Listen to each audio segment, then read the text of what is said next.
The Blaze Radio Network. On demand. Glenn Beck. It's Tuesday, July 17th. This is the Glenn Beck Program. I'd like to have an adult conversation.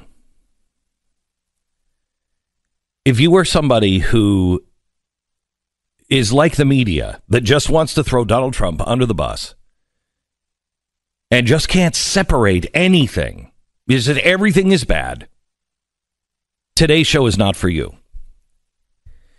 If you are somebody who thinks that Trump can do no wrong, today's show is not for you. Now, for the 70% of America that is left, that is just trying to figure out what the hell is going on, let's have a conversation.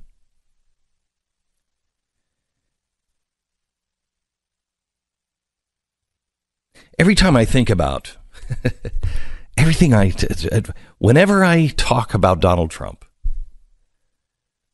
I think about how each side is going to pull out one thing, and that's all they're going to hear. And so if I had to write a memo for the left, or if I had to write a headline for the mainstream media, it would be this: Beck blames media. But that's that is a kindergartner headline. That is not a headline that is written by anyone who wants to understand. Let me start with the media. The media is so convinced that they are right. They are just so convinced that they understand. And I, in some ways, don't blame them. They've lived in a world where they've gone unchallenged, all the way from college. If you believe the progressive story, if you believe what most journalists are taught in school, well, who's throwing you up against the wall? Everybody you respect, everybody you've been around thinks the same way. So what are they going to teach you? You're right. They're just misguided or not educated enough or just flat out stupid. When you get to a point to where you think that other people who disagree with you are traitors, you're not going to listen to them because they're traitors. You're not going to listen to them because they have nothing to teach. And that means you have nothing to learn. Well, I beg to burst the bubble for the media. They have a lot to learn. And what they're doing today is, let's just assume, I mean, be really cynical. Let's just assume what they want to happen here is an impeachment of Donald Trump at best. Because you have some people now starting to say on the left, where's the military? It sounds to me like they're calling for a coup.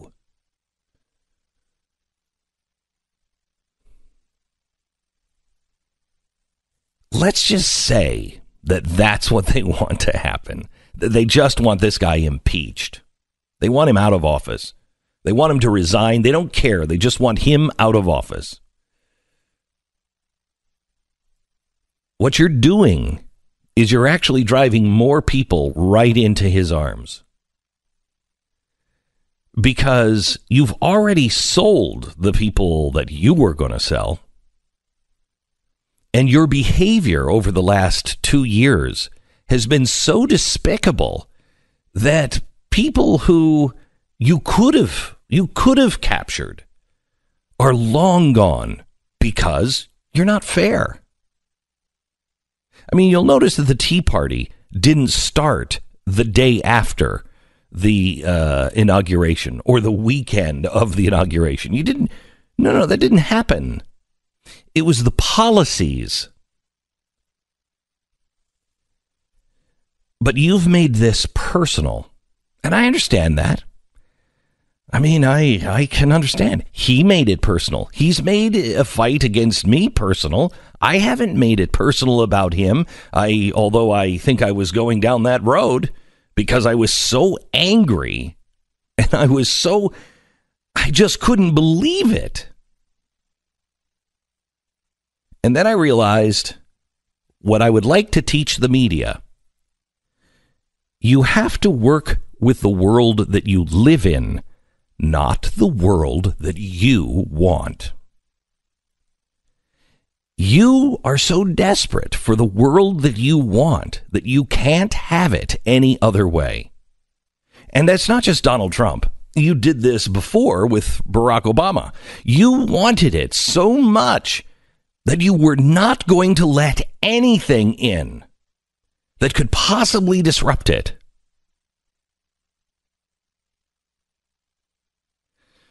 See, you think that Donald Trump is a racist. You think that Donald Trump is possibly a Nazi, authoritarian, whatever. I can understand how you might view it that way if you want to do baseline thinking. But now that we have had a few years to watch him, there might be something more. There might be something different.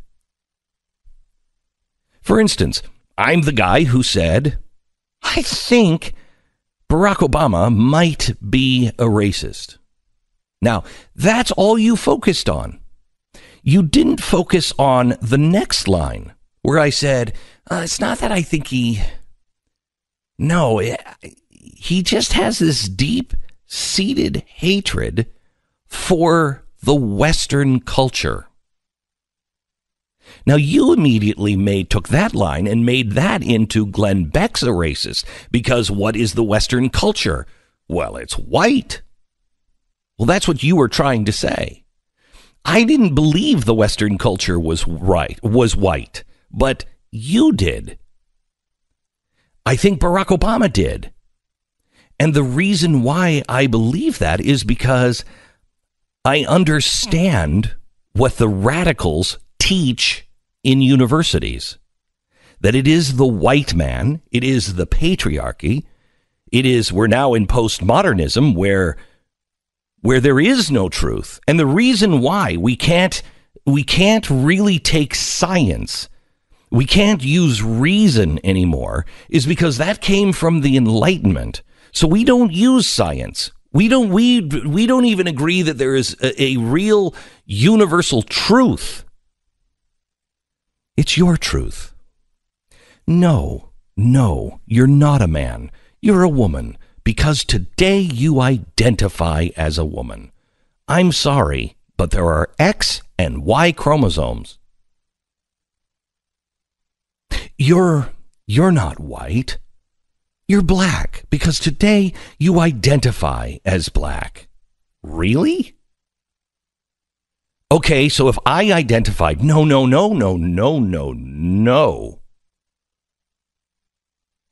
Well, wait a minute. Where is the truth? You said that I could identify. No, not everyone could identify. And the reason why they can say this with a straight face is because there is no truth.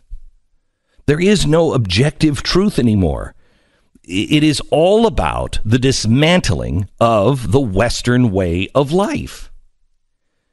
I don't see President Obama as a racist because I've spent a lot of time trying to figure that man out. And as I said, on the day that I just blurted out he's a racist, I immediately knew not that this was going to be, some big deal. Because I went back to the studios and everybody's blood had drained out of their entire body. And I said, what's wrong? And they're like, what's wrong? Did you listen to you? And I'm like, no, I was just thinking out loud. Stop it. I didn't change this because I thought it was bad. I changed it because I thought it was wrong. No, he's not a racist. He just has a real problem with the Western culture. The white Western culture. That's not racism. That's postmodernism. You, on the other hand, media, you refuse to look at the world in anything other than your lens, what you want to see, what you believe, you and all of your friends. Everybody else, they're morons. Because all of my friends, all of my coworkers, all of my professors have told me my whole life that I am right. So you didn't want to even recognize that Barack Obama sees the world through another set of eyes, the eyes of somebody who is an anti-colonialist. That's why he gave the bust of Winston Churchill back. It's not because he hated white people or anything else. He saw the Winston Churchill that you see if you are from India or that part of the world. And Winston Churchill was a monster there. He could not see the Western version of Winston Churchill, which is just as real.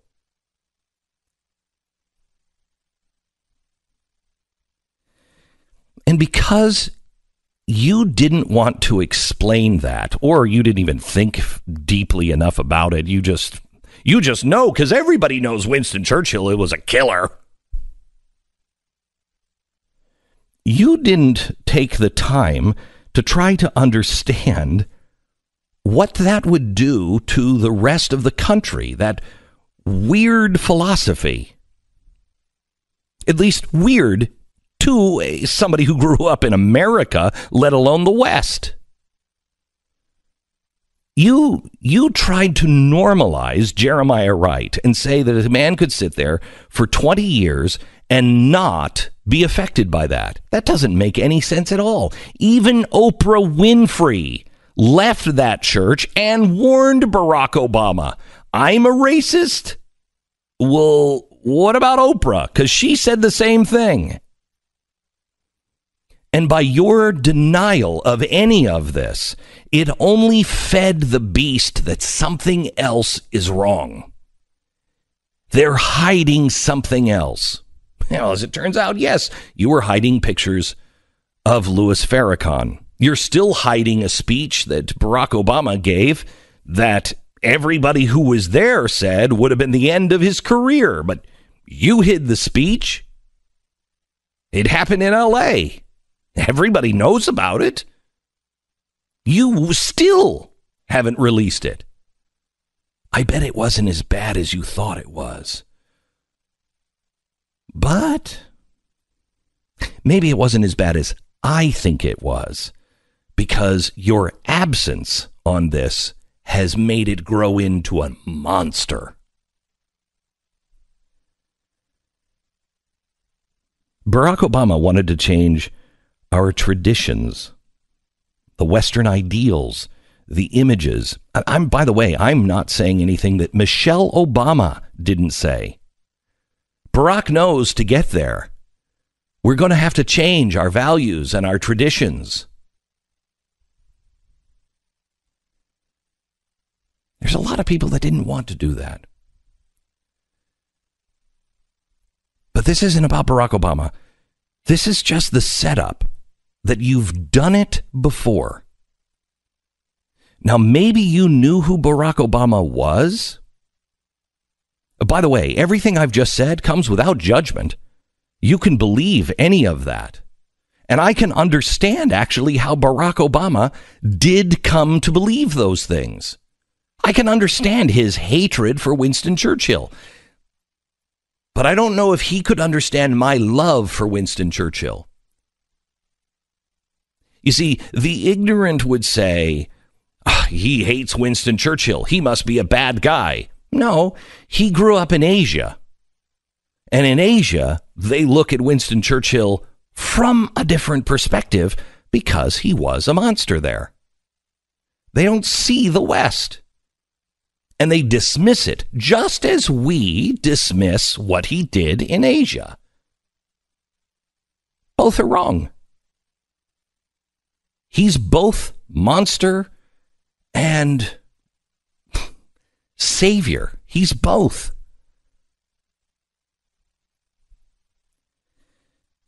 Now there's an elephant in the room. And you are so set that you are right. You can't see what's actually going on. So what actually happened yesterday?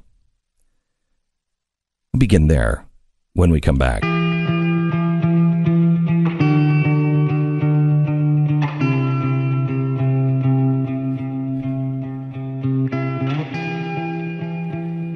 I want to talk to you a little bit about Bitcoin and cryptocurrency, because cryptocurrency, the feedback that we're getting from the audience, people are becoming more and more curious about it, and they're becoming curious on two things. Is this the end, or is this the beginning?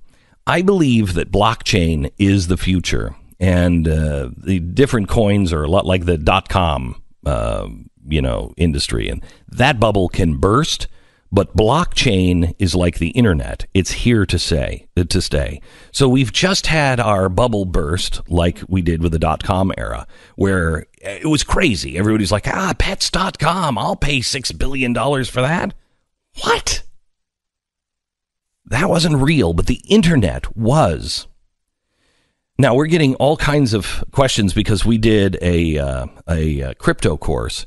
We're on Thursday going to do a special show. It isn't on TheBlaze. It's only online at smartcryptocourse.com. Smartcryptocourse.com. You don't have to pay for it. All you have to do, you do have to register to be able to watch it. But it is Thursday night at 8 o'clock. And it's an education for the audience that it wants to understand Bitcoin, wants to understand cryptocurrency, and wants to know what's next. There is a lot of information to share, and Tika Tawari is going to be here on Thursday to teach it. It's at beckcryptoshow.com. Register to see it now. Do not miss this. The crypto show that shows that this is the conspiracy of 2018, that it's all over. beckcryptoshow.com. beckcryptoshow.com. It happens Thursday. Register now. All right, so if the media were to write this story, the media would write, Glenn Beck blames media. And in some small regard, they would be right. I guess what it should be is Glenn Beck blames humans who refuse to see themselves as humans. So the press doesn't see themselves. They see themselves above humans a bit. You know, they're in the power capital. They know they're more well-educated than any of you rubes. And so they see the world the way everyone around them sees it. And they keep looking at each other. Is it just me? No, it's me too. Okay. But there's the elephant in the room now that because they are so blind, they see, but their seeing doesn't give them any understanding at all. They can see it. They can mock it. They know it's there. They think that they have addressed it or talked about it or pointed it out to people, but it does not enter their minds to use this as part of their calculus to understand what happened yesterday. One thing is the key. I'll give it to you when we come back. We're not too far away from July 19th. And July 19th is an important day for your financial future. Cryptocurrencies are a big market. They're a new market, and they're a very confusing market, to be frank with you. There's a lot of ups and a lot of downs. But if you go for some free investment training to beckcryptoshow.com, you get registered there for July 19th special. It's free. It's online. It's going to teach you something, and even if you don't wind up investing in cryptocurrencies, you're going to get a lot of information from this. It's something important to understand because it is coming and it is the future. Tika Tiwari will share the new facts about Bitcoin and cryptocurrencies that you'll never hear in the fake news media, and he'll reveal the big event unfolding behind the scenes with cryptocurrencies that could push them to new highs. He'll share the names of 3 cryptocurrencies he recommends that you should buy right now. And you can even get entered into the exclusive Palm Beach Letter $2 million Bitcoin giveaway. Make sure you don't miss this opportunity. BeckCryptoShow.com. Register for this exclusive broadcast event. It's BeckCryptoShow.com. Here's what's going to happen. Donald Trump is going to show a very strong hand in some way or another with Russia. It's going to happen. It's going to happen. Because he doesn't see what he did yesterday the same way that I do, or the media does, or maybe you do. If you see what he did yesterday through his eyes, he didn't do anything about America. He did everything that was about the election and about him. It doesn't have anything to do with the ongoing problems with Russia. It has everything to do with the election. Now, here's why. I started with the media. You have to work with the world you live in, not the one that you want. And they want to believe that Donald Trump is this idiot, this racist, whatever it is. But he's not those things. He's not those things. Here's the main driving. I can't say this. I don't know what is making this so important to him, but he does. But somewhere in his life, he needed to feel important. He needed to feel loved or important. And it doesn't matter. I'm not saying any of this is a negative. I'm trying to explain how he became successful. We're all driven by something. In many ways, I was driven by my mom's suicide. Okay, there's nothing wrong with that. It just is. But something happened where he needed to feel important and loved. And he's, in some ways, overcompensated for it. He's driven by his ego. And we all know this to be true, because if you say nice things to him, about him, he loves you. If you say bad things about him, he hates you. It's why he loves crowds, because they love him. It's why he hates the media, because they hate him. And I don't think he really understands entirely why. You want to make him into a fascist or whatever. He's not a fascist. He's not a fascist. I don't think he's a constitutionalist either. He's a businessman. He's a businessman. And he's a businessman that has built everything that he has built with his name in gold letters up at the top. Why? Because it's the best. Why has he married the women that he's married? Because they're the best. He wants everyone to know he has the best. So is he a fascist? No, he doesn't care. I don't think he even knows. If you asked him what a fascist was, what is the dictionary? I don't think he could tell you. If you asked him about the Constitution, how it works, what clause gives you power, he couldn't tell you. He's neither of those things. He doesn't think about those things. All men are created equal. Yes, when it comes to race, he deeply believes that. When it comes to everyone is really created equal, no. I mean, he believes in what he calls the racehorse theory. It's eugenics. I mean, he comes from a good bloodline. His uncle was the one from MIT that when Nikola Tesla died, he went in and looked at all the papers at the request of the government to see which ones were dangerous and which ones weren't. It was Donald Trump's uncle. If you even understand Tesla's stuff, that's a pretty good gene pool. So he sees himself in many ways the way the media does. I have the best education. I have the best language. I have the best answers. I know. The difference between him and the media is they despise the people. I don't think Donald Trump does. I think Donald Trump actually could hang at a state fair and be kind of comfortable. Media's not comfortable. He's a salesman. He's a salesman and a businessman. Okay, so what happened? What's the one thing that the media missed? Because of Donald Trump's worldview, if you try to look at the world through his eyes, he wasn't supporting Russia. And you can disagree with this all you want. But the fact is, the way Donald Trump thinks is the way Donald Trump thinks.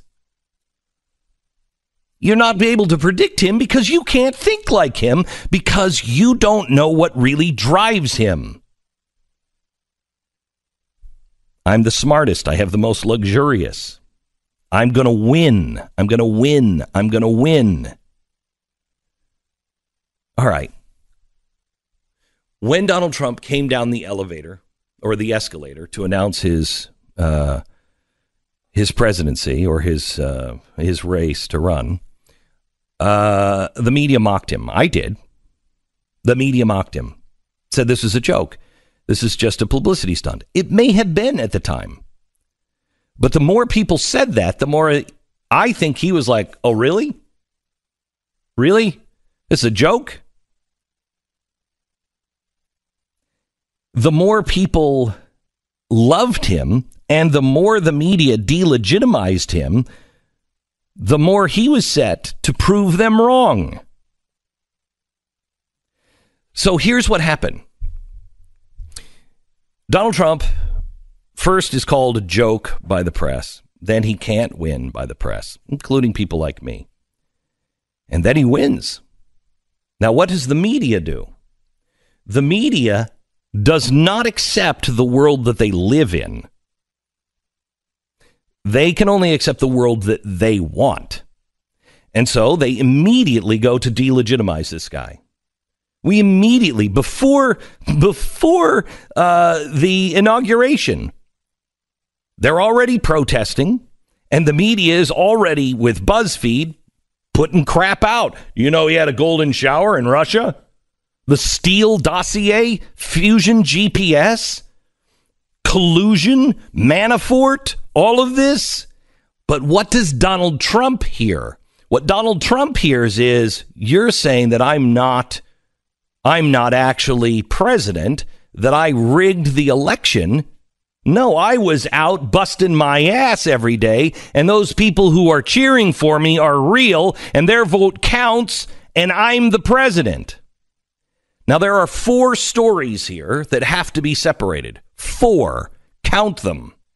1, the DNC servers with WikiLeaks tied in to Amwanaran, the Debbie Wasserman Schultz guy from Pakistan that was doing something shady with his family, all making $150,000 each, and then going over to Lebanon and meeting with Hamas and Hezbollah. There is something there.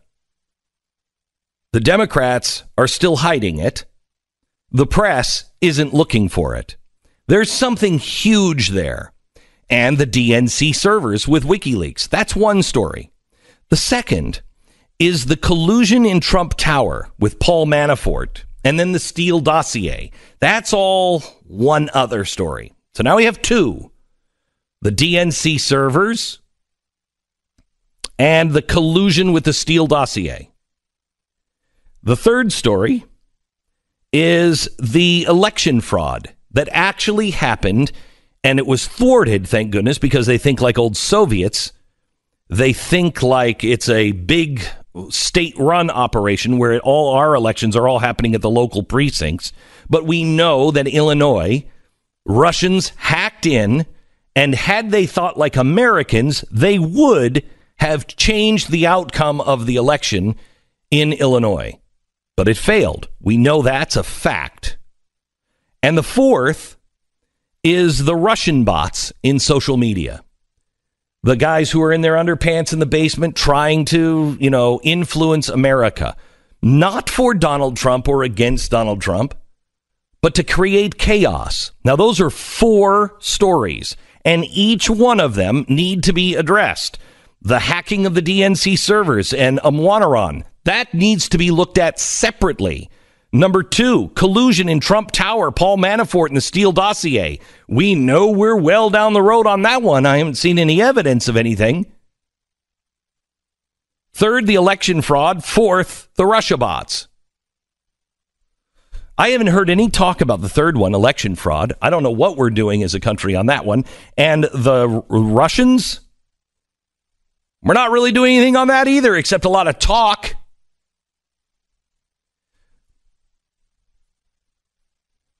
So what happened yesterday? Donald Trump puts all 4 of these as one. He looks at all 4 of these stories at one, and he hears, you're not really the president because the Russians rigged this election.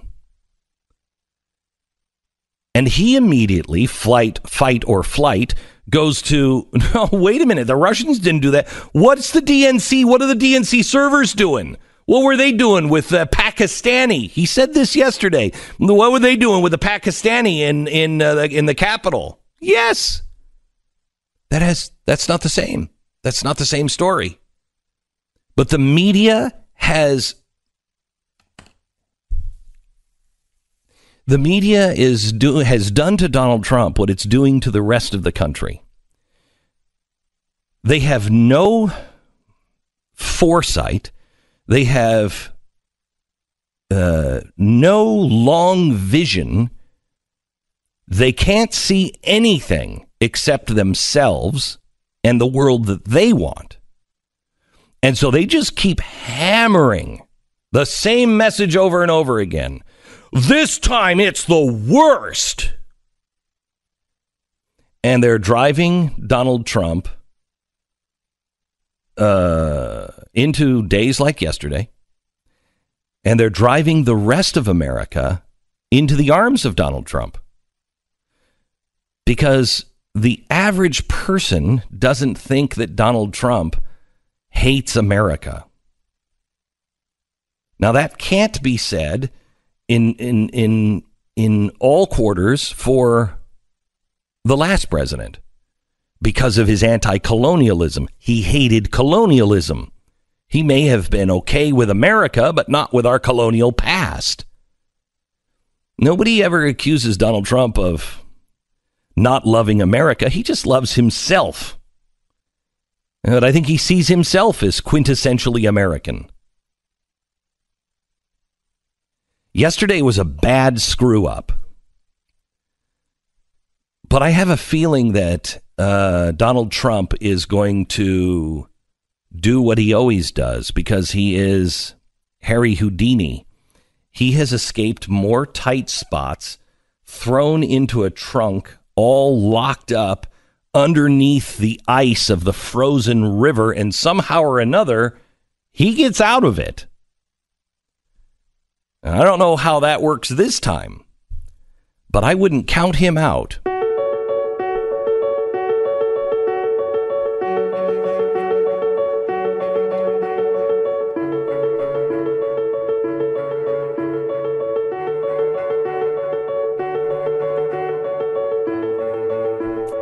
Coming up in just a second, we're going to talk to the only reporter that is actually looking into this Pakistani Amwanaran scandal with Debbie Wasserman Schultz and the DNC.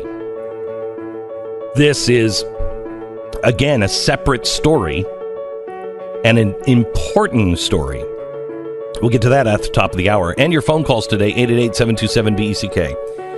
So, you have to sell your home, or you want to sell your home. You want to sell your home and then buy a new one. Maybe it's a new one in your, old neighborhood or town, or you have to move across the country. Well, there is an agency that I help build that can help you. I think unlike any other company. It's realestateagentsitrust.com.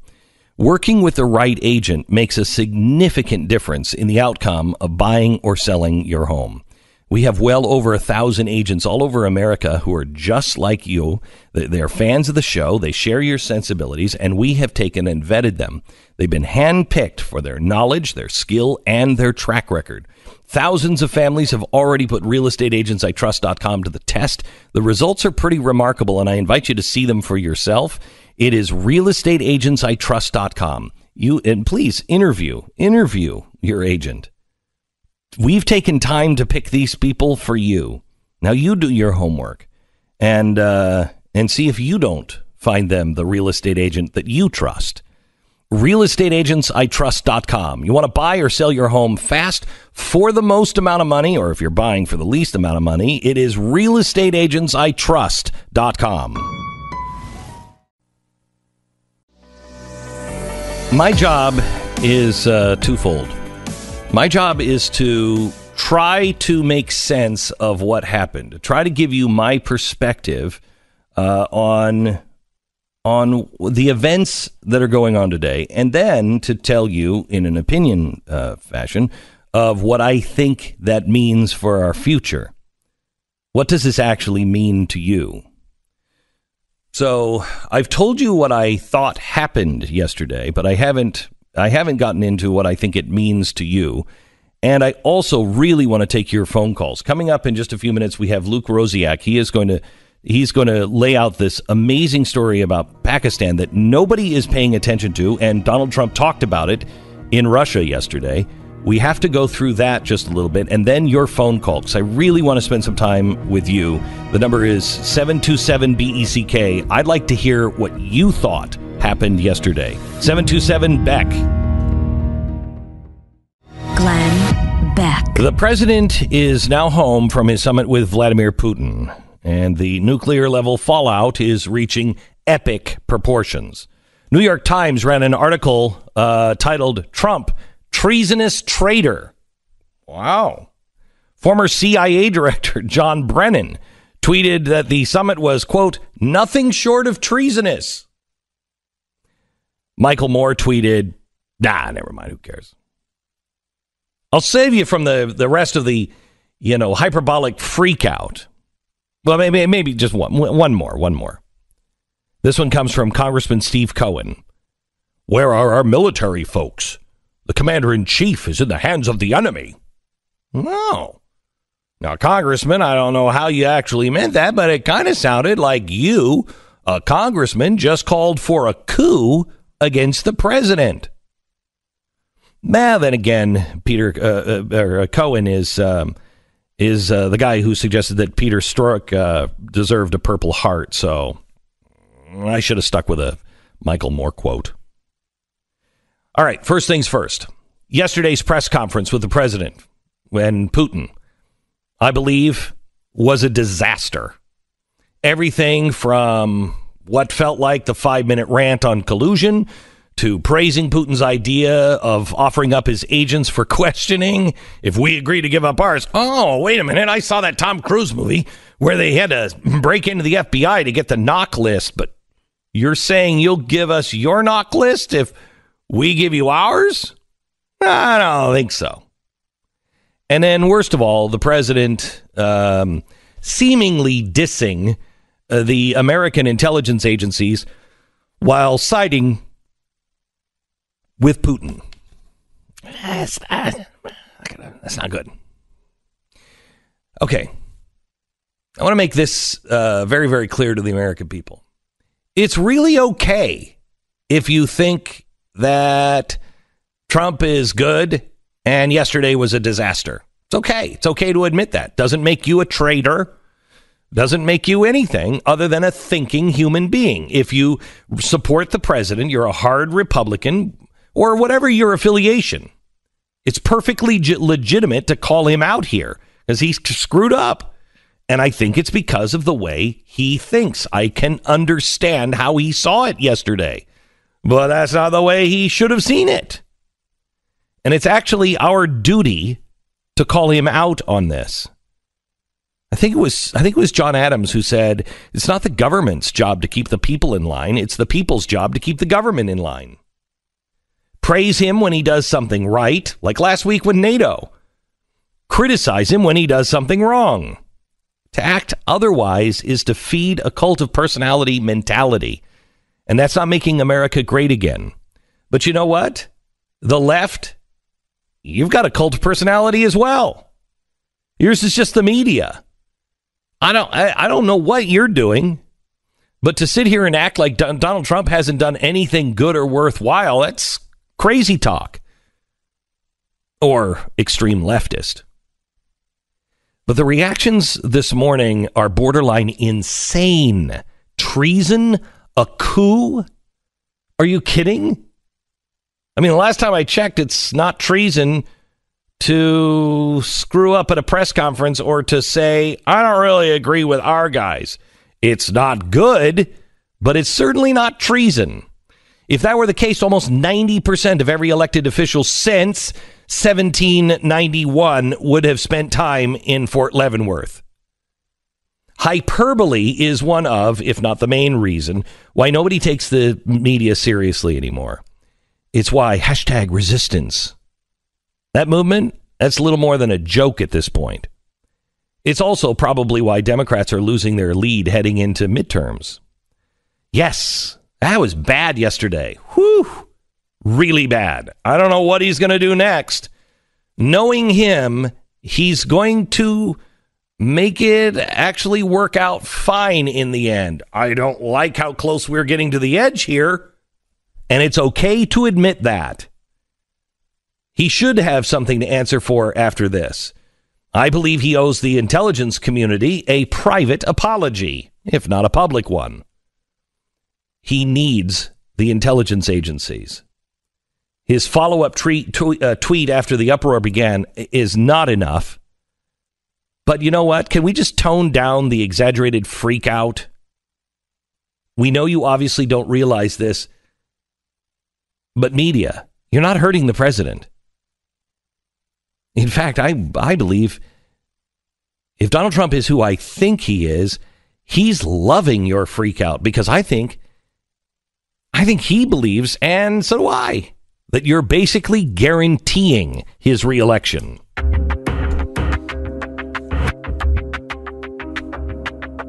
It's Tuesday, July 17th. This is the Glenn Beck Program.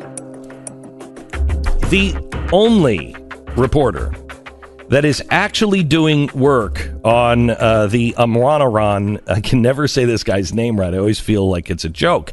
The guy who had Debbie Wasserman Schultz and the Democrats up on Capitol Hill, their server, something fishy is going on there. President Trump said that yesterday from the podium with Putin, asked, what's happening with this one? The only guy covering it is Luke Rosiak. And Luke, welcome to the program. Thanks for having me. So how's it feel to be a member of the conspiracy theory club? Well, you know, a lot of times the reporters criticize Trump and they say he's talking about conspiracy theories or any number of things they wind up saying about Trump. Trump winds up being right a lot of times. Yeah. And the reporters wind up being embarrassed. And here, Trump talked about how a server went missing in connection with Imran Awan, and the reporters say, that's not true. Imran worked on the house, and there weren't house servers missing. Wrong. There was a secret Capitol Police memo that was urgent and marked urgent and said, Imran Awan is a serious and imminent threat to the House of Representatives. We uncovered suspicious activity involving his servers he was logging into, and we marked a particular server as evidence, the House Democratic Caucus server. And as soon as he figured out that we were onto him, that server disappeared, and now that server is missing. So that's what the Capitol Police memo says, and no reporters have bothered to obtain this, and instead they write articles saying how, you know, Trump is wrong, and these are conspiracy theories. And the reason they say it's a conspiracy theory is because the DOJ investigated this case and put out a statement. At least I won't say they investigated this case. I'll say they put out a statement claiming that they investigated the case, and they didn't find any wrongdoing. And so the reporters are relying on that without going back and saying, well, wait a minute, how did this investigation begin? And that's when you get into that Capitol Police memo I mentioned, a long investigation by the House Inspector General, and all this other stuff, which really amply demonstrates a severe cyber threat on Capitol Hill. And so they're very quick to cite Jeff Sessions when it's convenient, when they can use Sessions against Trump. But the way that any clear-headed reporter would have written this odd statement, this plea deal that the DOJ did with Imran Awan just about 2 weeks ago, they wouldn't have said, Sessions, debunked all this stuff as conspiracy theories. They would have said, Sessions is at odds with the findings of all these other investigative agencies on Capitol Hill. And those disparities have never been explained. So what we have now is, a lot of people talking about Trump yesterday. They said, what were they really talking about? They're saying he didn't take a cyber hack seriously enough. Well, it turns out that a lot of these Democrats on Capitol Hill didn't take the cybersecurity threat that was raised to them by the House Inspector General and other investigative entities way back during the 2016 election. They kind of made it go away. And they can cite now that there was some DOJ investigated and found nothing. Well, it doesn't work like that. You didn't have the benefit of knowing that, even if you believe that the DOJ did a thorough investigation, which they didn't, the Democrats had this IG report clear past their desks that said, he's this urgent risk. We've got data flying off the network. And they basically said, no big deal. It's probably fine. Let's not look into it. And so when you don't give them the benefit of knowing the future, which they couldn't have known, you realize that they did the same thing that they're accusing Trump of, or worse. I mean, they didn't care about a hack at all when it happened. So now, obviously, this is really just this Russia rhetoric is clearly just, it's political expediency. They don't actually care about cybersecurity or anything else. Luke, this doesn't have anything to do with the Russians, does it? No, that's correct. My reporting has focused on the House Democratic Caucus server, and there's been some confusion there because, obviously the House Democratic Caucus is similar in mission to the DNC, and it sounds similar. And basically, 2 days after WikiLeaks got hacked, Debbie Wasserman Schultz's IT guy got accused by the House Inspector General of hacking a similar group. So the timing of it and the nature of it and the people involved were all very similar. And, some people wondered, could he have been involved in WikiLeaks as well? My reporting is focused on what the evidence strongly supports, which is that there was this hack on Capitol Hill. And in my mind, that's a serious thing. After all, the DNC is merely a fundraising group. What we're talking about is government servers. Mm-hmm. And what this instance revealed is sort of a stunning hypocrisy where the Democrats didn't want – basically what I think happened is it would have been an inconvenient narrative. It really would have complicated the narrative for them for this guy to be busted and arrested 2 days after the DNC thing happened. And then you've got this – you would have had media stories about Debbie Wasserman Schultz's Pakistani IT guy being arrested for hacking the House Democratic Caucus server. No one's going to keep track of that and how it's different than the Russians and the DNC. So in my mind, what happened here is the Democrats were willing to jeopardize national security to secure this Russian narrative. So it's all about the perception and the way that this separate hack would have complicated that narrative. And in the end of the day, Democrats chose the narrative rather than, security. So can you, for anybody who doesn't know about this case, can you in 3 minutes kind of summarize who this guy is, what he did with his family, all of that stuff? Sure. So he started working for Debbie Wasserman Schultz a decade ago, and pretty soon he had his entire family on the payroll, and they were all making as much as congressmen in Capitol Hill. Very unusual for IT guys. The whole thing would just stink. And these guys. Hang on just a second. They were making over $150,000. The average IT person on the Hill makes about $50,000, right? Correct. And nobody in this family had any experience in IT. Imran Awan did, but the relatives he were putting on, they didn't even go to college. One of the guys worked at McDonald's. And so you've got members like Ted Lieu, who's a very outspoken liberal on these Russia and cybersecurity issues. They were putting these people who had criminal records, no cybersecurity training. They had massive red flags in their backgrounds, like $1 million in debts, and they would lie about it on their financial disclosures. And these Democrats exempted them from background checks. And the whole thing, it just was astonishingly reckless and negligent. And the Democrats couldn't have been worse on cybersecurity. And this has been going on from a decade ago until through the 2016 election and into 2017. And so the IG found that they were funneling data off the network. They were logging into servers of places they had no business being. Some of the members fired them over the last couple of years, and they wound up logging into their servers anyway. Why would they do that? It's just really scary stuff.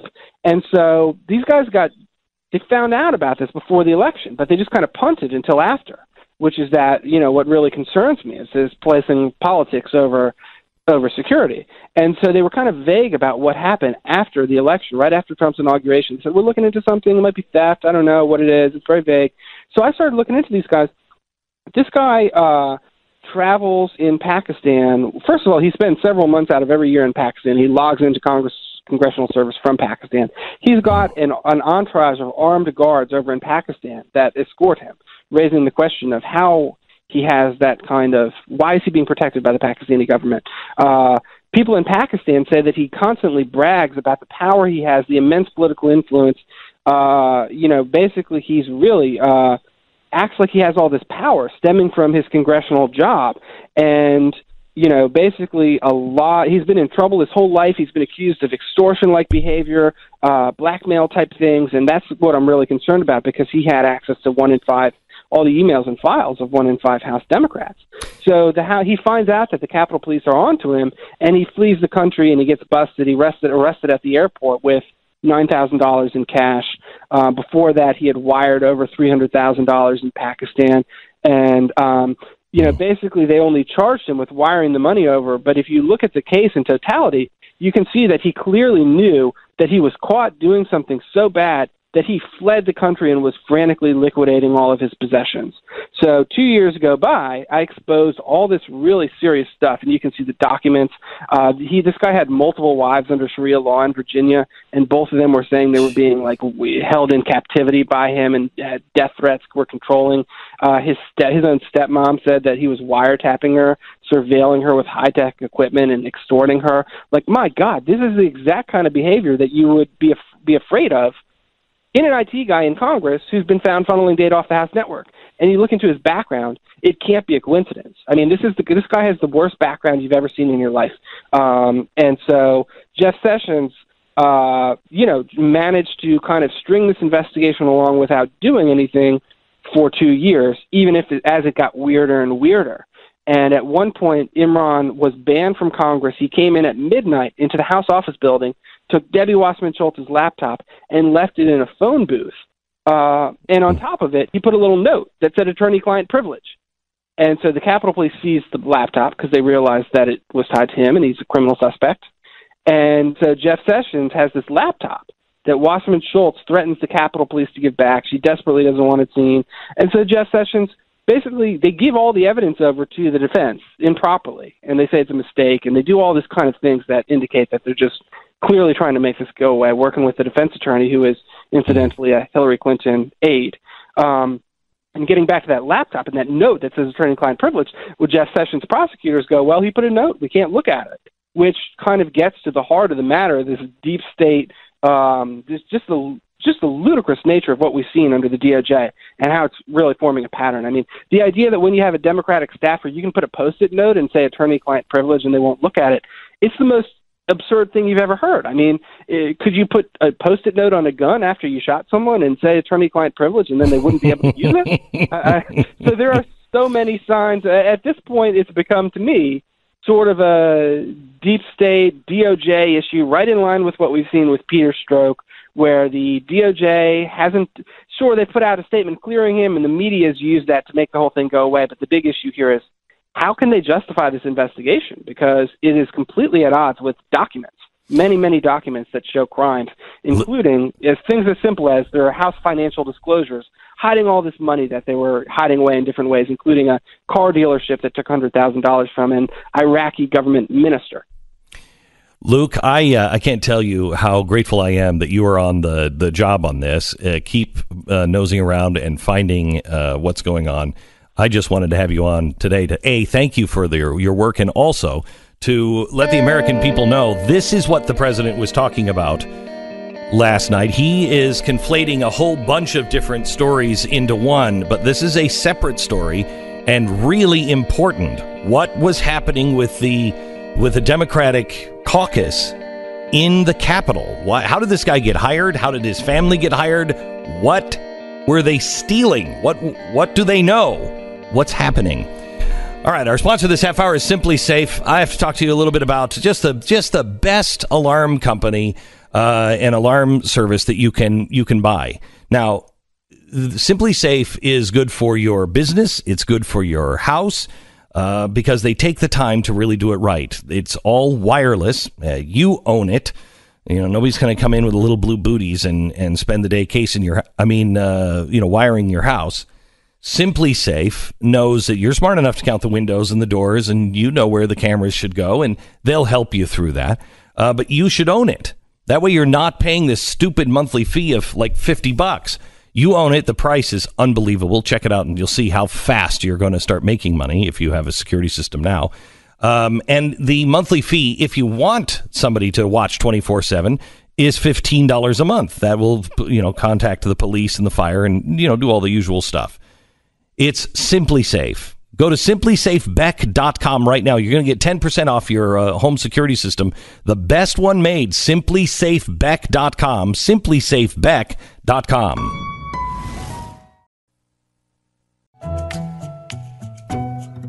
Did anybody remember the tone of the media when Barack Obama went to Cuba? Do you remember the tone of the media when Barack Obama shook hands with, what's his name from Venezuela, Hugo Chavez, and took the book? Remember how they said this was just a great leap forward and this is a majestic day and blah, blah, blah, blah, blah. Yeah. Hey, media. The way you feel right now, it's the way we felt under Obama when he went to Cuba. Glenn Beck, Mercury. Relatives are great for a lot of things. Wonderful conversations around the table, around the holidays. They always go super well. You can always trust them with your kids. Sure, they might lose track of them from time to time, but I'm sure that'll work out. And you never get any arguments with them because you always share the exact same values. Maybe I'm living in a dream world here. A lot of people, they'll go down this dream world when they pick some random relative with a little bit of real estate experience to be their real estate agent because at least I know them. Maybe you should go a different way. Maybe you should go find a place that has already gone through all the things that are important when it comes to real estate agents. We're talking about, marketing plans, experience, character, results, and honestly, values. Shared values are important. RealestateAgentsITrust.com is a place you can go. People that listen to this show that are real estate agents can help walk you through this process. It's RealestateAgentsITrust.com, RealestateAgentsITrust.com. You're listening to the Glenn Beck Program. Welcome to the Glenn Beck Program at 888-727-BECK. Hey, Glenn, it's so good to talk to you. Thank you. I've been listening to you for 10 years, and I love your show. Thank you. I just wanted to make the point that you need to pay more attention to what Trump's doing than what he says, because obviously a lot of times he doesn't know what to say. But his actions as far as towards Russia is concerned, he hasn't removed sanctions. He isn't sending our diplomats back over there. He's calling him out with the pipeline, in Germany. Mm-hmm. He's still providing weapons, to Ukraine. All of these things he's still doing, and he hasn't shown any signs of taking any of that back. So you have to say to yourself, okay, maybe he doesn't always say the right thing, and maybe he was just trying to smooth things over because we haven't had a decent, speaking relationship with them. Mm-hmm. But at the same time, he's still having all of these policies in place. He hasn't changed his policy, and I think that's a good thing. Even though, I didn't vote for him, I'm kind of, I feel like you do about his presidency. I recognize him for the good, and I recognize him for the bad. Well, Tahir, I generally agree with you. His policies are very anti-Putin and anti-Russia, and he's taken a strong stand on those things. The only problem that I think I would disagree with you with is that, you have to listen to his, don't listen to his words, watch what he does. That is true with this president. However, this is complicated because when you're in a foreign country, you are the president of the United States, and the world is going to judge you on your words. And, those words yesterday are a little hard to take back. On a national stage to, basically call out our FBI like that. I totally agree with you on that. Absolutely. Okay, great. Tahir, thank you so much. Let me go to Dave, Dave in Florida. Hello, Dave. Hey, how you doing, Glenn? I've been a fan of yours for many, many years. I appreciate what you do. Thank you. Listen, if we go back and look at President Trump's work as a whole, over the years, the man is a master businessman. He is a master salesperson. And when you're in a business relationship or you're entering into a business relationship with another opponent, especially one that you dislike or you feel like is not going to be dealing with you on the up and up, you put your schmooze on that person and you put your best foot forward. You go out of your way to make them like the deal, like you, so you can accomplished what you need to do. And I think that's what Trump did yesterday. He hasn't done anything to hurt us. His project is Make America Great Again. And I think he has an agenda that nobody knows about except for maybe his inner circle. And he's going to accomplish what he needs to accomplish to get there. Dave, you could be right. You could be right. We'll leave it at that. Thanks for your phone call, Dave. I've seen this president do things, and you're like, what are you doing? And he is a master businessman. However, Vladimir Putin is, former KGB. He's doing the same thing. He was flattering the president as well. They both are the same. They're the same kind of people. Donald Trump's not a killer, but, Putin is. But they understand. They speak each other's language. I think that's why Trump gets along with him or likes him, because he gets things done and is the guy who's calling the shots. In the business world, that's fine. As a president of a country, that's not fine. That usually makes you into the guy that Vladimir Putin is. But they were both flattering each other. Let's go to Elaine in Ohio. Hello, Elaine. Hi, Glenn. Hi. Hi. I just wanted to respectfully disagree with your assessment of the Russian summit. I think, one, it was Trump's opportunity on the world stage to let everybody know the situation in America because it doesn't get out. And also, the thing about Putin, what they have in common, and Trump will give everybody the benefit of the doubt, especially someone that can benefit our country. And disarmament is a big deal for everybody, even those who are pretending it's not anymore, who've been on that bandwagon for a long time.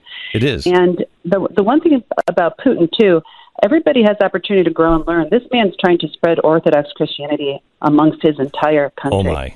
I hope he does it. I hope he does it the right way. I hope that he respects people's individual freedom. No, he doesn't. Well, I don't know the man. Well, I don't know the man either, but I know the man's actions. Let's judge a man by his actions. He is not trying to spread Orthodox Christianity. He is using that as control the same way that Hitler did. It's called the fourth political theory.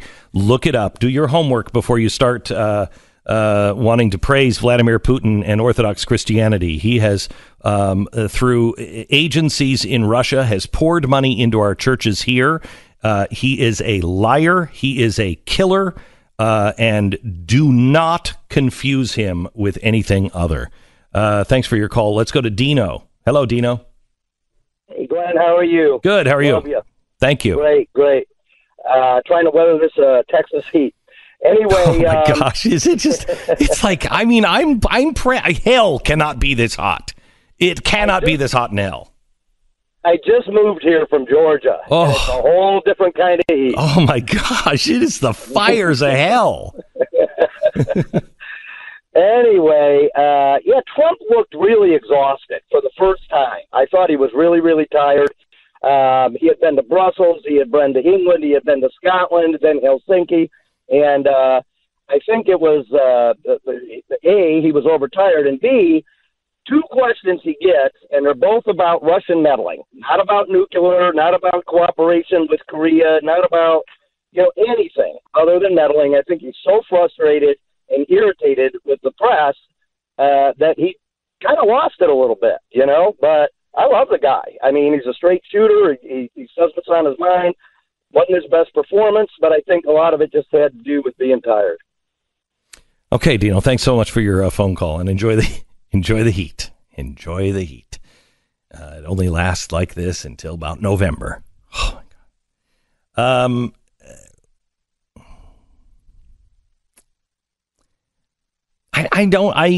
I disagree with the direction of the sentiment here that Donald Trump was going over to talk about nukes and everything else. I really don't think so. I think his agenda was to look Pooty Poot in the eyes and say, did you rig this election for me? Because that's what they're saying. And I just don't think that, I think the other things were important. But remember, it was last week that everybody was like, well, why is he even going there? There's no agenda. There's no reason.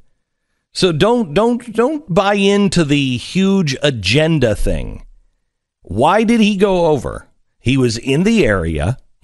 He wanted to meet with Putin. He wanted to put to rest this collusion thing. He believes he can do that. He believes that Putin did. I think in Donald Trump's mind, he has conflated all of the Russia talk into a story that is solely about him not being the legitimate president of the United States. That's the way he sees what the press is doing. He's not a legitimate president of the United States. And I think that, if you're hit as hard as Donald Trump is hit on everything you do, name the thing that the press has said has been good. Name it. I can't. I can't think of anything. Well, yesterday, the New York Times did come out with an editorial saying that Donald Trump at NATO did get everything that Obama was trying to get. So I'll take that as one.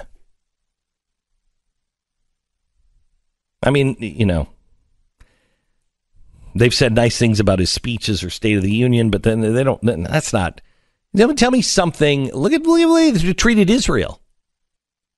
Look at the way we've moved our embassy to the capital of Israel, and everyone knows it is Jerusalem. It's not Tel Aviv.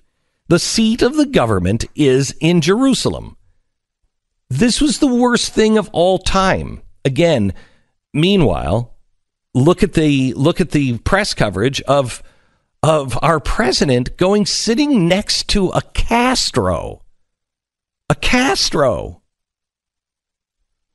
That was an abomination. That was the worst. And the pageantry behind that.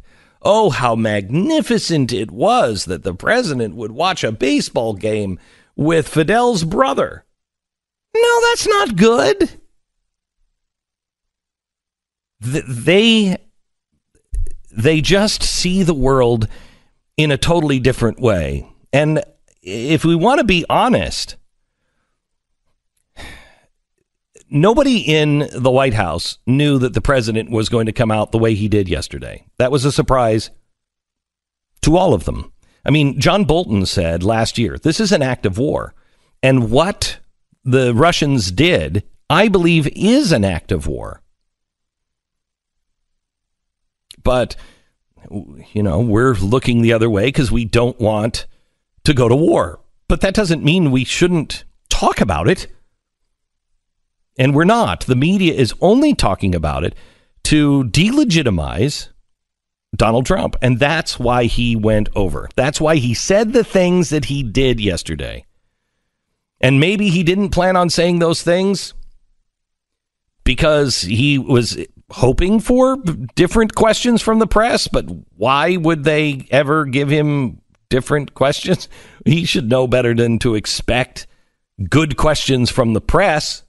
about what was the most beautiful thing about your relationship with Vladimir Putin in the life. I mean, remember the questions that Barack Obama used to get? What's the most enchanting thing about being president? I saw somebody say, "Oh my gosh, look at the president's just going to Sean Hannity." Yeah, do you remember the girl who, what was it? She took a bath in Fruit Loops or something. She was this big internet blogger, and the president sat down with her. Remember, she had like all the lipstick. She looked kind of like Miranda. I mean, what? Really? The president was going to internet bloggers that sat in a bathtub with Cheerios or Fruit Loops. Please, get off your high horse. 888-727-BECK. Your phone call is coming up next. Ironically, as people improve their cybersecurity on their computers, thieves are turning back and stealing stuff from your mailbox. Mail phishing, where they take a sticky rat trap and they tie it to strings and they fish into the mailbox, and that rat trap springs and grabs a bunch of mail and they pull it out. Believe it or not, it's working for them. They've been snagging gift cards and documents with personal information like social security numbers. There are so many threats in today's connected world, and it takes one weak link for criminals to get in. The good thing is that new LifeLock identity theft protection is here, and it's added the power of Norton Security to help protect you against the threats to your identity and your devices that you can't easily see or fix on your own. If you have a problem, their agents are going to work to fix it. Now, nobody can stop all cyber threats, prevent all identity theft, or monitor all transactions at all businesses, but LifeLock with the new Norton Security is able to uncover the threats you might otherwise miss. So go to LifeLock.com or call 1-800-LifeLock and use the promo code BECK for an extra 10% off your first year. That's promo code BECK. Get an extra 10% off at LifeLock.com.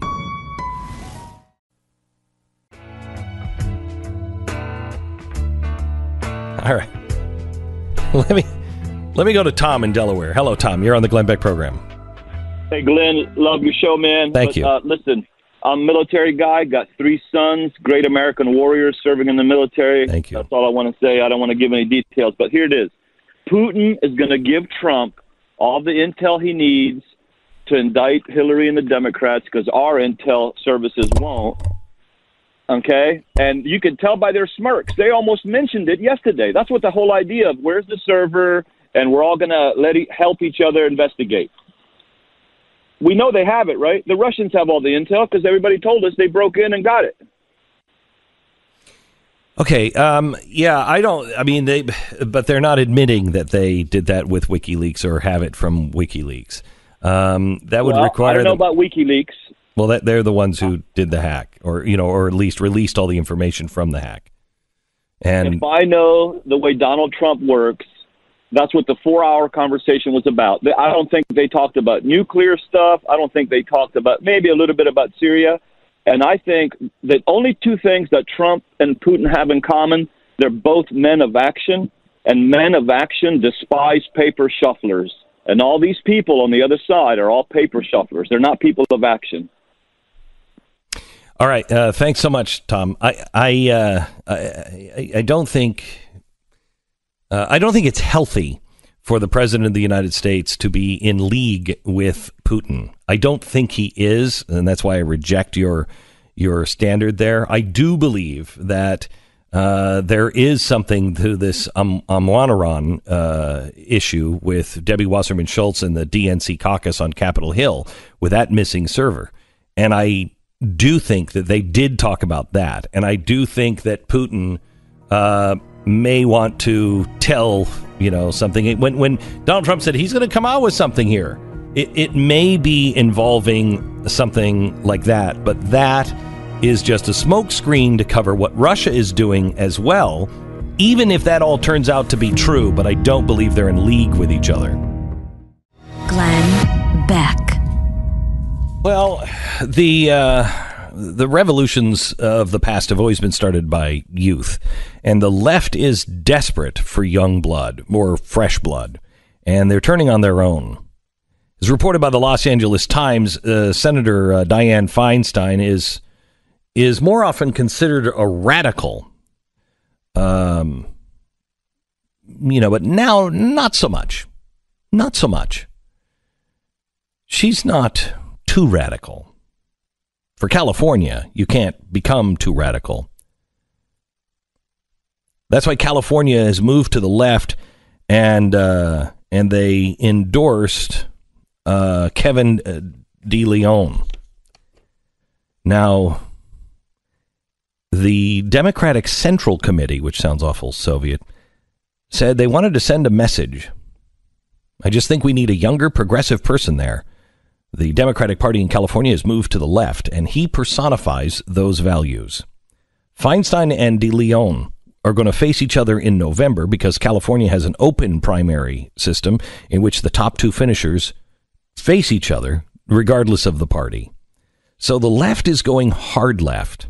And when Dianne Feinstein is not left enough for you, where are the press reports of how the extremists are taking over the party?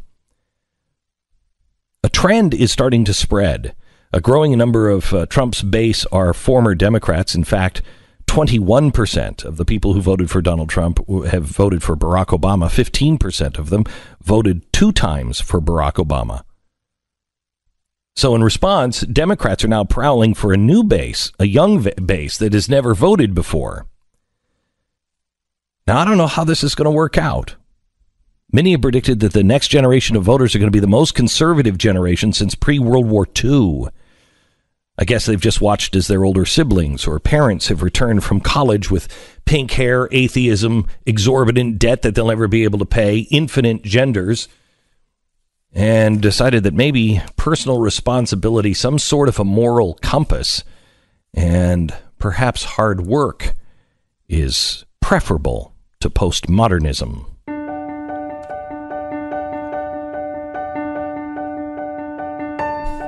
It's Tuesday, July 17th. This is the Glenn Beck Program.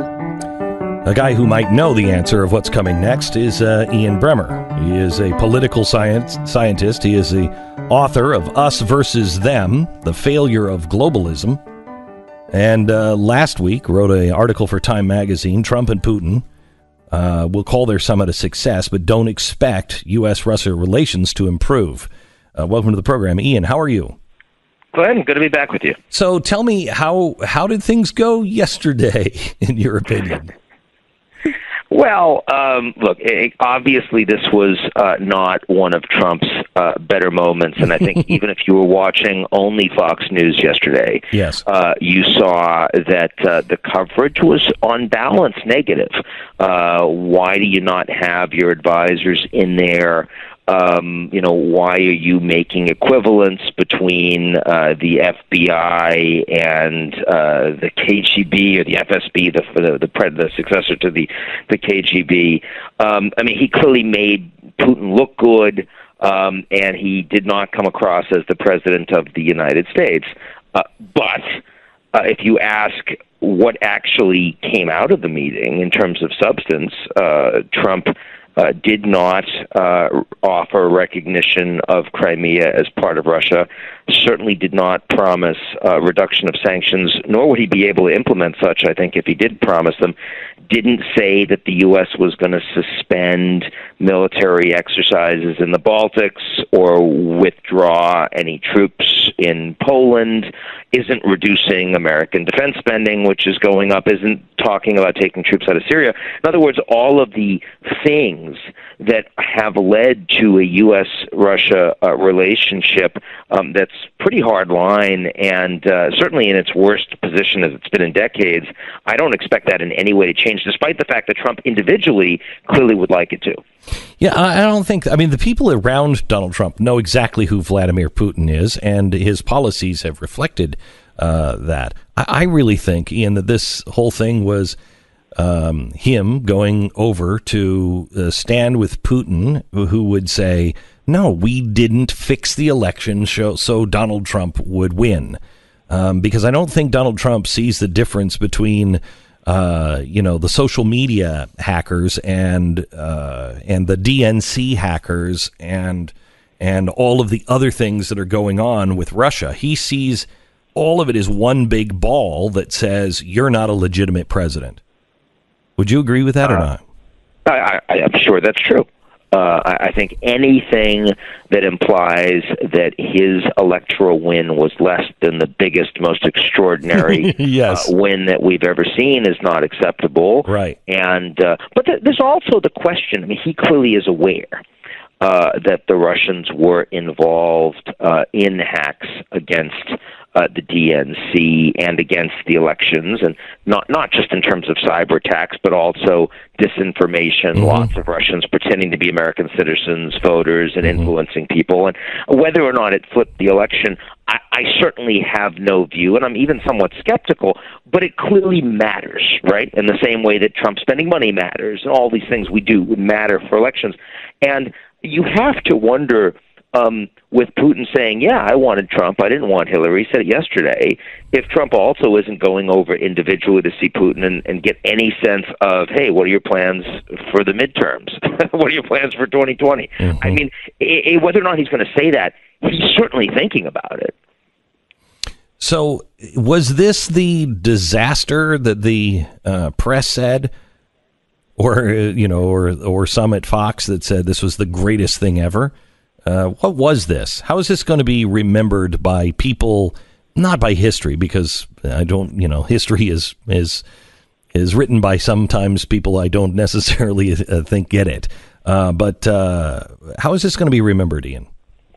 Yeah, I mean, I would argue that while it was a real win for the left, right, in the sense that they've been talking all this time about how Trump is in Putin's pocket, and he goes over there and he acts in an enormously embarrassing way that kind of shows that he's really personally deferential to Trump in a way that none of his advisors agree with. Yes. So, I mean, it makes it. So I think that if you are in the position of being a professional Trump basher, if that's what you do, yesterday was an awesome day for you.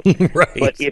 But if you're actually trying to look at the broad sweep of where the world is going and saying what really matters, I would certainly argue the NATO summit's a lot more important than the Helsinki summit. I think that Trump's decision to pull out of the Trans-Pacific Partnership, his G7 performance, just that in general, the fact that American alliances and multilateral institutions with the advanced industrial democracies are getting so much weaker. That was true before Trump became president, but Trump actively wants to break the EU. I mean, there are many presidents historically that have thought maybe we don't want a really strong Europe. Maybe we want a Europe that's a little divided, the EU that's a little weaker so we can have more sway.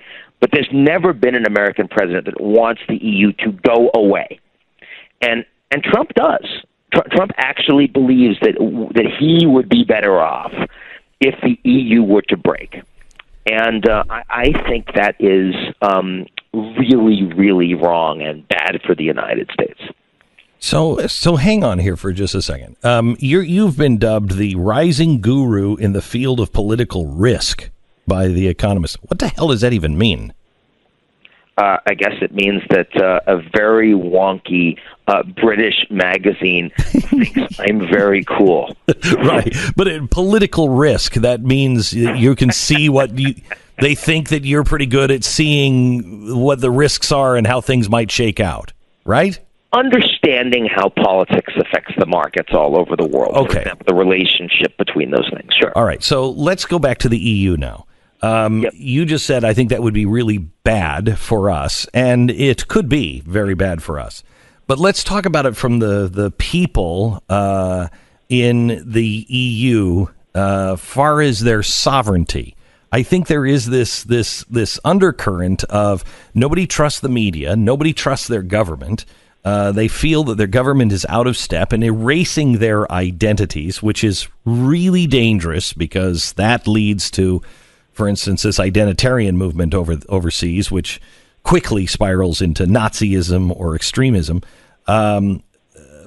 But how do you solve this to where you can restore the countries and say it's okay to be France, it's okay to be Italy? We're just going to be together, but you can be Italy, you can be England. Is there a way to accomplish this, or is it really just jam it down the throat and hope that it works, or, riots in the street trying to break it up? Well, Glenn, I'm very sympathetic to that question because the fact is that the momentum right now is with Trump-type solutions, and not just in the United States, but in Europe. Right. Even in Canada, right, with the election of Doug Ford in Ontario a few weeks ago. This is, you've got a whole bunch of people that feel like they have been forgotten. And the easiest way to rally them is to say, no, I'm going to look after you, and we're all Italians.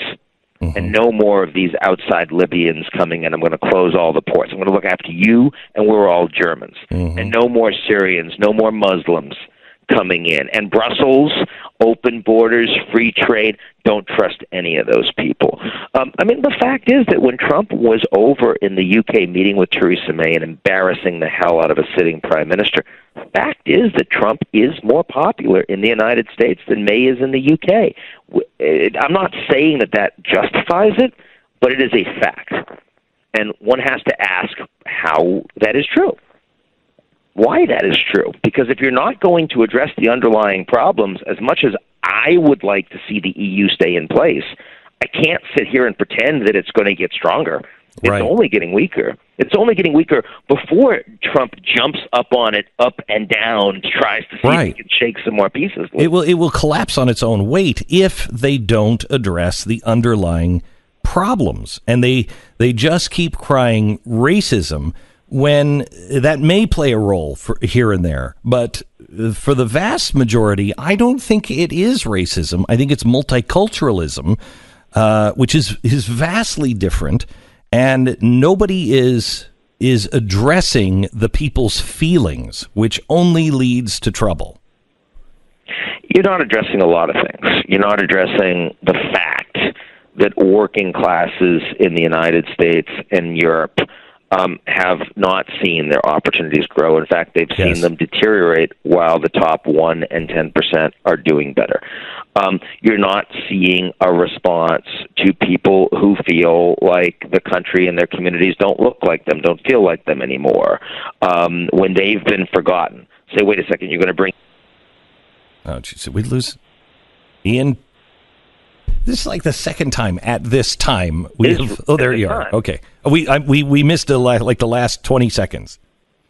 So the idea that you have people responding to new folks coming in that don't look like them, don't act like them, but they're going to respond whether or not some of that's racism, and I'm sure some of it is.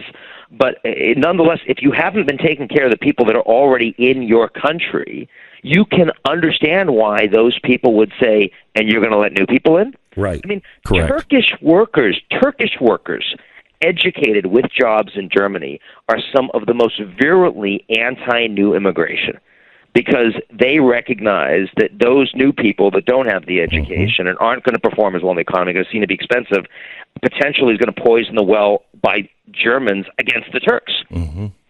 And they don't want to see that. And then, of course, you have security issues where the poor people in these countries fighting as allies with the United States, and Trump doesn't say anything about their sacrifices in Afghanistan or Iraq or other countries. But the fact is that just like in the U.S., it's the enlisted men and women. Yes. It's the people, not the most educated that are fighting in these wars that have been failed wars and very expensive. If you think it feels bad in the United States, imagine how it feels for allies of the United States that are now, pardon my French, being pissed on by the American president for not doing enough for NATO. If you were a member of one of those families or one of the people serving in those countries themselves, you have become viscerally opposed to these established governments as a consequence of that. So does he help? Do the people over in Europe at all, or in England, because he is speaking for Brexit, does he appeal but at the same time repel? How do they perceive him? There's a small group. I mean, certainly Nigel Farage, who had been, sort of the tip of the spear for Brexit, and now I think a Fox News commentator.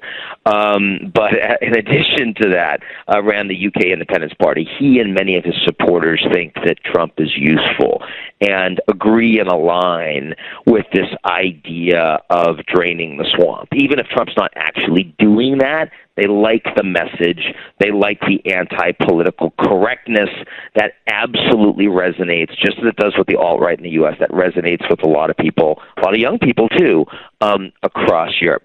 But let's be clear, Trump's biggest message that the Europeans are hearing, and the Brits themselves as well, is America first. And that's why, other than the Queen, you had a couple of the major royals, right, Prince Charles, Prince William, didn't even show up.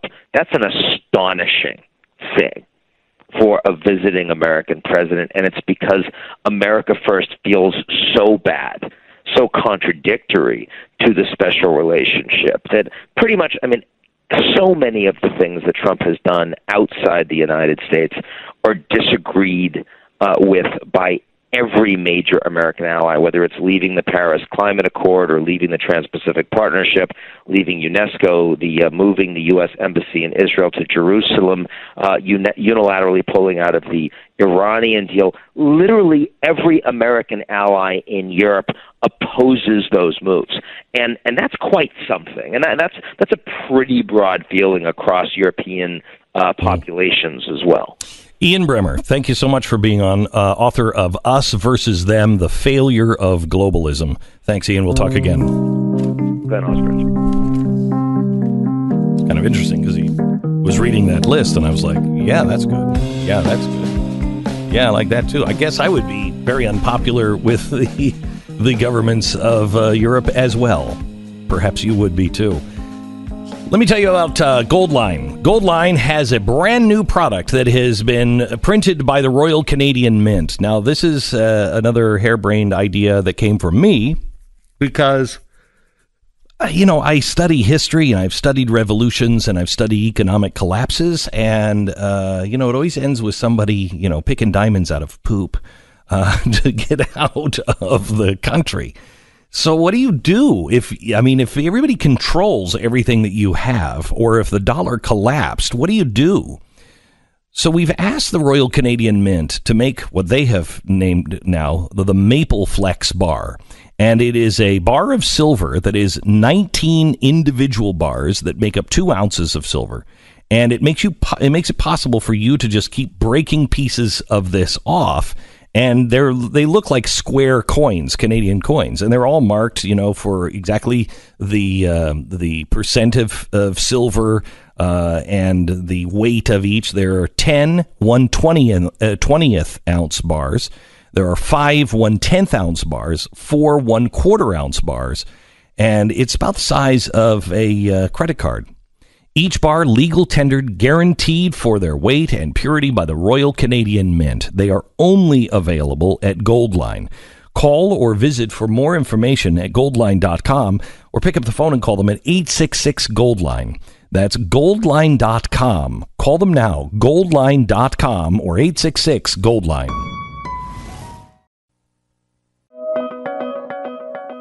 Glenn Beck. In Hawaii, they're dealing with a tourist boat that took people out for a lava cruise, and a giant, what they're calling a lava bomb, a giant lava rock, came out of the mountain and flew across the water and hit the boat. Now, everybody is alive, thank goodness. I think there's like 20 injured, but hey, mainlanders, lava, hot, watch it on TV. Stay away from the lava. Hot. This is really going to surprise you, but the media does a really terrible job at a lot of things. And one of the things they do a terrible job at is covering cryptocurrencies. They will just take, someone like Jamie Dimon from JP Morgan, who came out and called Bitcoin a fraud, and then they don't really cover the fact that JP Morgan wound up emerging as one of the most active buyers on behalf of their clients of a fund that tracks the Bitcoin price. George Soros did the same type of thing. You got to have the full picture. Experts are all over the map when it comes to cryptocurrencies. You need to know the facts. We're going to explore this in a live, free online broadcast that Glenn is going to personally host on July 19th. Go to beckcryptoshow.com and register for the free special event. You're going to discover the new case for Bitcoin, 3 names of cryptocurrencies that Tika Tiwari recommends that you should buy now. It's a really important list. And exclusively, you'll get access to the $2 million Bitcoin giveaway. Go to beckcryptoshow.com and register. It's beckcryptoshow.com, beckcryptoshow.com. And take your phone call at 888-727-BECK. We also have a couple of other things that I'd like to get to today. The Illinois new gun bill, the new legislation. It looks like it's going through and going to be signed. The new South African study out that says fathers in the home should not be presented as normal. Okay. Also, it's the week of Madonna's 60th birthday, which I don't think we can let this week pass without doing something appropriate for Madonna. How about this one? Sculpture of the Virgin Mary that appeared to be crying at the Lady of Guadalupe Catholic Church in Hobbs, New Mexico, is being investigated after it was determined that her tears were olive oil. Apparently, a sculpture of Virgin Mary that appeared to be crying at a church in New Mexico was crying olive oil, scented olive oil. Witnesses claimed that it smelled of roses, something similar to the oil I bless and consecrate each year that we use for baptism, for confirmations, and for the ordination of priests. This is what the bishop of the archdiocese said. Some people said that it smelled like roses, and the archbishop says, well, that oil does kind of. So we don't know if she's. I don't know. They're calling this. Some people are saying this is a fraud. Somebody put olive oil there, and some people think this is a miracle. But you know, when I weep tears of butter, the world doesn't make a big story out of it. It's not a big deal. Also, the San Francisco mayor says, I've seen more feces than I've ever seen. And when you're talking about your own city and you're the mayor, that's got to be a proud moment. We'll get into that on tomorrow's broadcast. Right now, let me go to Joe in Virginia. Hello, Joe. Hi, Glenn. How you doing? Good. How are you? Very good. Just found you about 2 years ago, and I really enjoy your show. Thank you very much. I listened to you for the last couple of hours, and I'm getting real confused. Maybe you could help me out. Mm-hmm. But it seemed to me, from what I've read, everything that they used for the indictment of the Russian oligarchs or whoever they are over in Russia came from DNC sources. For instance, the server that they tried to get from the DNC wouldn't give it to them. They finally gave it to a third party hired by the DNC. That information was given to the FBI. And is that what they used to indict these guys? I mean, is this whole thing that's going on just a perpetuation of the Trump's a bad guy and a Russian spy? I will tell you. It goes. Yeah, I'm sorry. Go ahead. No. I will tell you that I don't have that answer, and I should have that answer for you. I will have that answer for you tomorrow, or we are doing something tonight on this, and I will make sure that we look that up and add that to it. What went into this indictment? I find it hard to believe that it would only be on the word of the DNC or a DNC operative. But then again, we've seen stranger things. So 6 months, 6 months ago, I would have never believed that. But everything that's going on now and all the shenanigans, I mean, going back to the Clinton server, bitwash before they give it to the nobody gets trouble. I mean, it's just, everything just smells fishy, It's like my grandmother used to say, she opens a package, it smells fishy, throw it away. I just am really confused, yet it's hard to get true information. So here's the real, this is what the American people and the media, if they cared, should be saying right now. Sunlight is always the best disinfectant. Sunlight. And what's happening is they're not following leads. They're, for instance, the stuff with Peter Strzok. I mean, you had all of the Hillary Clinton emails. You had all of them, even the missing 30,000. You had all of them, and you didn't do anything about it. You sat on it for months. How is that possible? If we want credibility and we want to be able to believe our intelligence sources, then we need to start acting. Those intelligence agencies need to start acting like they deserve our trust. Right now, I don't know what to believe is true. I'm with you. A couple of years ago, I wouldn't have been saying the things that I say about the FBI today. I hope I can trust the average FBI agent, but I don't know what happens at the higher end in Washington. I have no idea. Yeah. Well, you talked about Peter Strzok. I mean, he got up there. It was obvious that he was lying through his teeth to anybody with half a brain. And the only thing you saw from the DNC was a stupid go-around to get time and divert the attention to some other subject. What am I supposed to think? What am I supposed to think of that? It's amazing, Joe, how different we see the world now. I was talking to another friend who's really intelligent. He said exactly the same thing that you said, except in reverse. Glenn, please. It was so clear this guy was telling the truth, that he's honorable, and the Republicans did nothing but blah, blah, blah.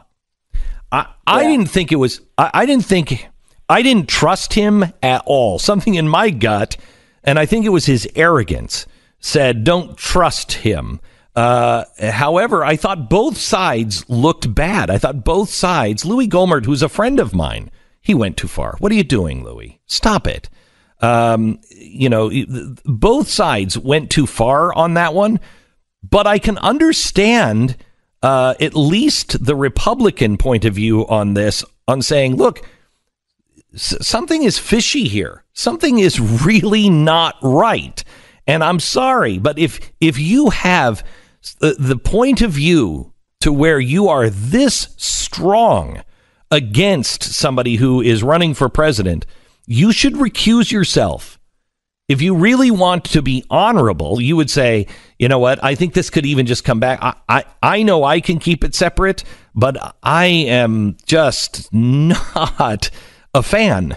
And I'd like to see him stopped. And I think we need somebody who, either doesn't care or at least doesn't have it out for him, because I think it will look bad on the FBI. If Peter Strzok was a hero, that's what he would have done.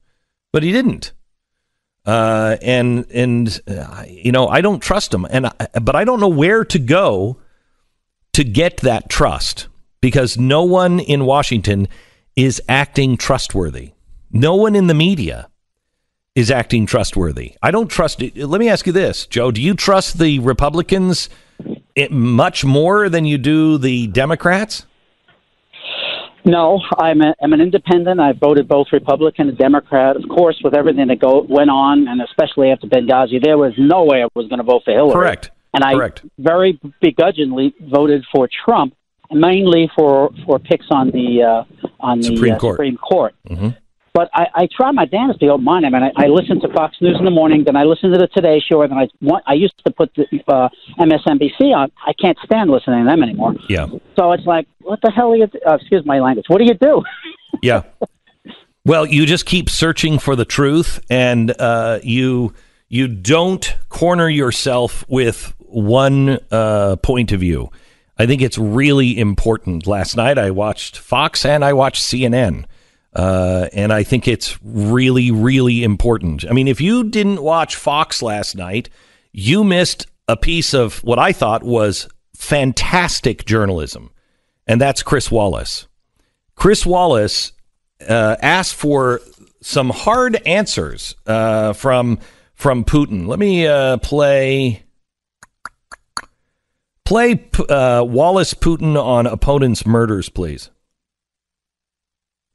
You want to talk about bravery. Why is it that so many of the people that oppose Vladimir Putin end up dead or close to it.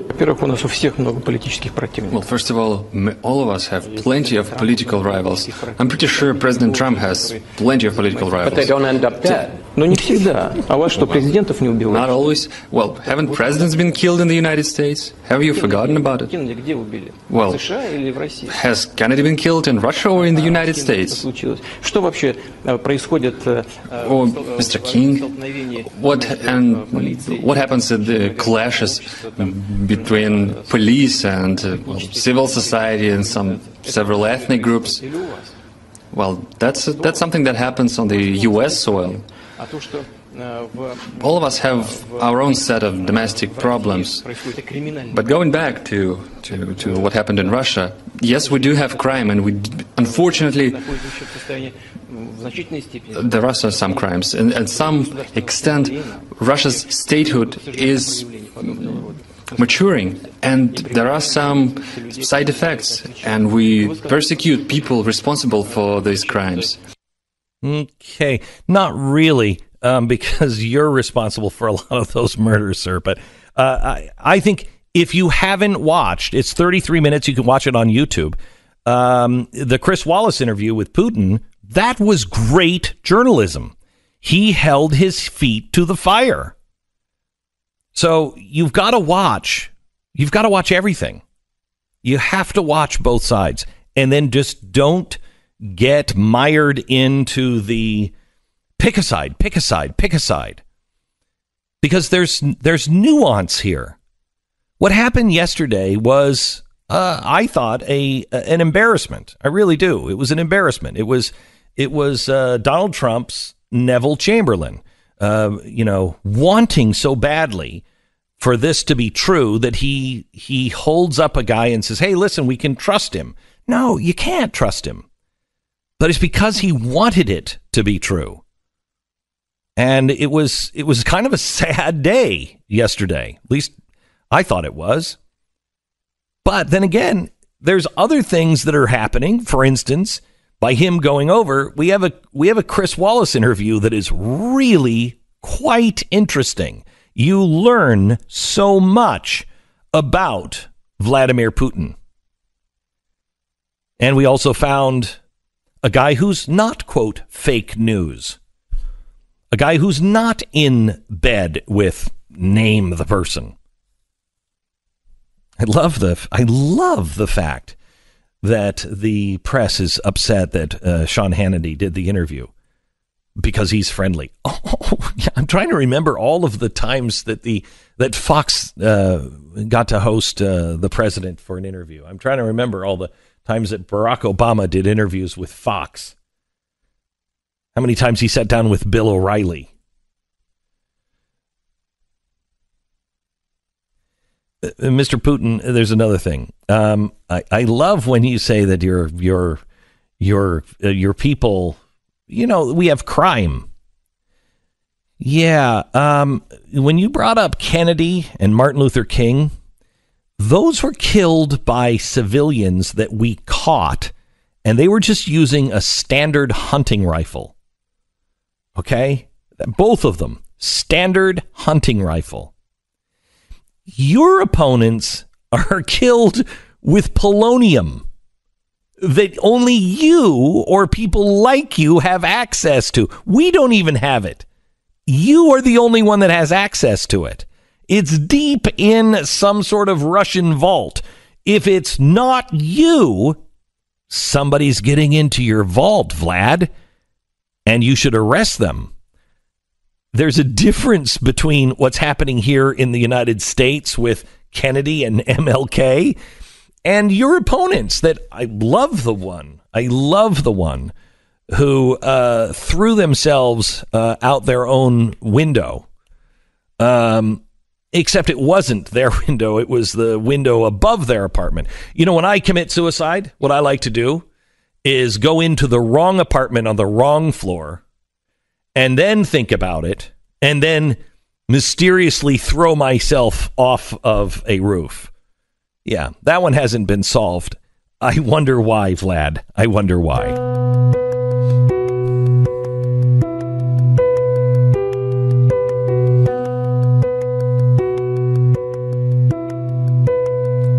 If you want to learn more about Bitcoin and cryptos, if you think you believe that this is the future, I do. I really think that Bitcoin and cryptos is what it's just gone through is the .com crash. And what happened at the .com crash? The garbage went away. The pets.com went away. The internet stayed. There is real movement in the crypto world right now. And one of our experts, a guy we trust, is Tika Tawari. He's with the Palm Beach Letter, and he has been writing and talking and teaching about cryptocurrencies for a while. We're doing a special show, a free live investment training program on July 19th. That is this Thursday at 8 p.m. It's a chalkboard show. I'm going to be interviewing former hedge fund manager and number one cryptocurrency trading expert, Tika Tawari. And Tika is going to share some new facts about Bitcoin and cryptocurrencies that you don't hear in the media. He's also going to reveal a big event that is unfolding behind the scenes that he believes will push cryptos to new highs. If it's what I think it is, he told me about it a couple of weeks ago. If it's that, it is fascinating and makes a really good case that cryptos could be on the verge of taking off once again. All you have to do is just sign up. It's absolutely free. You just go to beckcryptoshow.com. Again, free. It's Thursday night, 8 p.m. Do not miss it. It's beckcryptoshow.com. Glenn Beck. Tonight at 5 o'clock, the president yesterday mentioned, what about the DNC servers and that deal with Pakistan? Most Americans don't know this because the mainstream media are not covering it.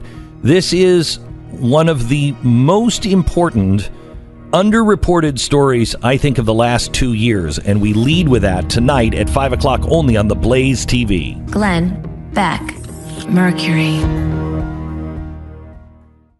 Mercury.